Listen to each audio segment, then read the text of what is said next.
চলুন এই ভিডিওতে তিনজন ভারতীয় ক্রিকেটার দেখে আসা যাক যারা বড়লোক হওয়ার পর নিজের পরিবারের লোকজনকেই ভুলে গেছেন। Number 3, the legend captain cool Mahendra Singh Dhoni. MS ধোনির মোট সম্পদের পরিমাণ বাংলাদেশি টাকায় 1500 কোটি টাকারও বেশি। কিন্তু ধোনির কাছে এত টাকা থাকার পরেও তার বড় ভাই নরেন্দ্র সিং ধোনি এখনও রাজমিস্ত্রির কাজ করে। এমনকি এমএস ধোনি দি আনটোল্ড স্টোরি মুভিতেও তার বড় ভাইয়ের কোনো রোল রাখা হয়নি। इतना बड़ा आदमी बन गया है तुम। নাম্বার 2, বর্তমান দুনিয়ার সেরা বোলার জাসপ্রীত বুমরা।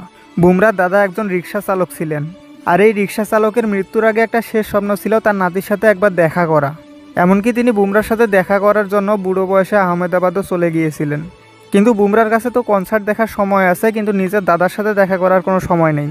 এমনকি দাদা মারা যাওয়ার পরেও অন্তিম সংস্কারে বুমরা যায়নি।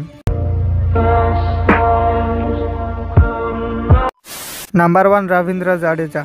জাডেজা বিয়ে করার পর তার পরিবারকেই ভুলে গেছে, আর তার বোকা বাবা জাডেজার স্বপ্ন পূরণ করার জন্য সেনাবাহিনীর চাকরি ছেড়ে দিয়েছিলেন। কিন্তু এখন ছেলের কোটিপতি হওয়ার পরেও তার বাবাকে 20,000 টাকার পেনশন দিয়ে চলতে হয়।